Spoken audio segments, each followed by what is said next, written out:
Oke, mohon maaf atas gangguannya ya. Kita lanjutkan.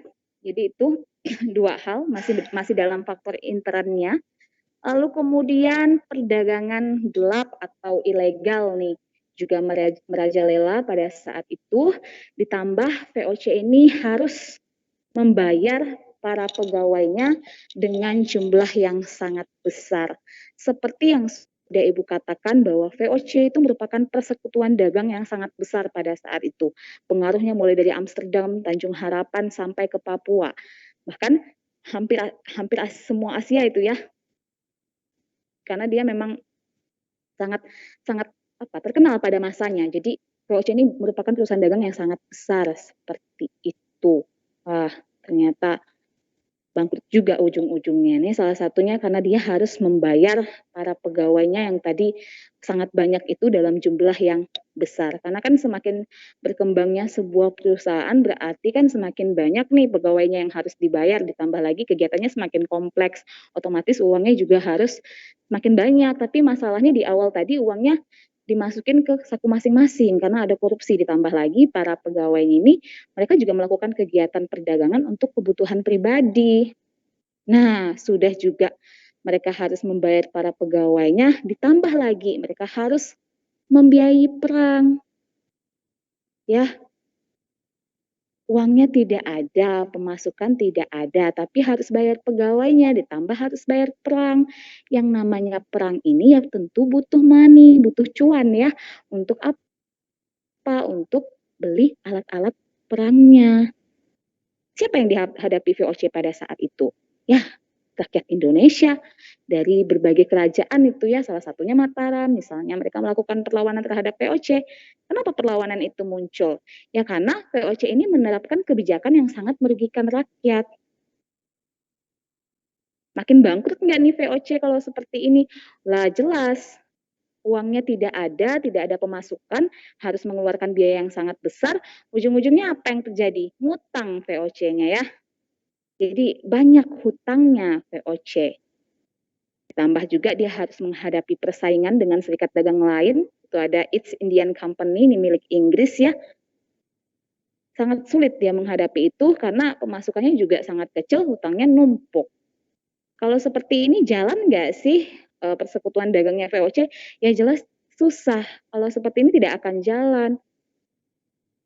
Uangnya tidak ada kok, orang cuma ada hutang, bagaimana mau jalan? Maka tidak heran faktor-faktor intern ini sangat mendukung runtuhnya VOC itu sendiri. Nah, sampai di sini ada yang ingin kalian tanyakan kah? Masih dengar suara Bu Yuli nggak? Ibu mau pastikan apakah kalian masih mendengar suara Bu Yuli? Masih. Oke. Masih, Bu. Oke, terima kasih konfirmasinya. Berarti kita lanjutkan ya, kalau tidak ada yang ingin bertanya, harapan Ibu kalian benar-benar memahami apa yang Ibu sampaikan. Nah, kalau tadi kita sudah melihat untuk faktor internalnya, kita melihat betapa bahayanya korupsi itu, secara nyata kita melihat VOC ini ya, ternyata sebagai sebuah perusahaan dagang yang sangat besar, bisa hancur. Faktor utamanya adalah karena korupsi. Para pekerjanya tidak berpikir untuk kemajuan VOC itu sendiri, tetapi berpikir untuk memperkaya diri sendiri. Kalau kita bicara tentang korupsi di Indonesia pun ini bukan merupakan hal yang baru ya. Dalam sejarah ini bisa kita katakan sejarah korupsi itu berkelanjutan. Bahkan terakhir kemarin di masa pandemi kita masih melihat pejabat kita nih, ada salah satu ya Menteri Sosial itu masih dia melakukan yang namanya korupsi. Ini sangat miris sekali di dalam keadaan yang seperti ini ketika banyak orang itu susah ya, banyak orang yang terkena dampaknya, mulai dari yang status ekonominya baik sampai yang kurang baik gitu ya, kan semuanya terkena dampak ini, tapi kok masih ada ya orang yang tega-teganya begitu dalam keadaan seperti ini makan uang rakyat. Kan pertanyaannya hati nuraninya di mana begitu. Di masa yang sangat sulit bagi semua orang, dia masih berusaha untuk memperkaya diri. Padahal pejabat kita ini sudah disumpah menggunakan Alkitab Al-Quran itu ya, sebagai sebuah negara yang beragama, kita ini sila pertamanya ketuhanan yang Maha Esa. Berarti kita bisa menyimpulkan nih, para pejabat ini nggak takut Tuhan gitu ya. Padahal mereka sudah disumpah, tapi masih melakukan yang namanya tindakan korupsi. Bisa hancur nggak sih Indonesia itu karena korupsi? Wah bisa. VOC aja yang sebesar itu bisa hancur. Indonesia bisa hancur nggak kalau para semua pejabatnya korupsi?